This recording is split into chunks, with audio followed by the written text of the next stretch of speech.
പറ്റിയത് അവൾക്കല്ല, നമുക്കാ. കുഞ്ഞു പെങ്ങള് പൊന്നാങ്ങളുടെ പണിക്കാരന്റെ കൂടെ ഒളിച്ചോടിപ്പോയി.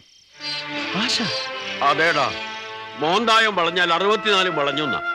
നീയല്ലേ അവൾക്ക് മാതൃക കാട്ടി കൊടുത്തത്? ഓരോന്ന് ചെയ്യുമ്പോഴോർക്കണം, ഇനിയുള്ള കാലം എനിക്കോ നിനക്കോ ഈ നാട്ടുകാരുടെ മുമ്പിൽ തല ഉയർത്തി നടക്കാൻ പറ്റുമോ? ഇല്ല. നീയാണ് അതിന്റെ കാരണം. നിന്റെ ഭാര്യയെ തട്ടിക്കൊണ്ടുവരാൻ നീ അവനെ കൂട്ടുപിടിച്ചു. ഈ വീട്ടിൽ അവൻ ആവശ്യമില്ലാത്ത സ്വാതന്ത്ര്യം നീ കൊടുത്തു.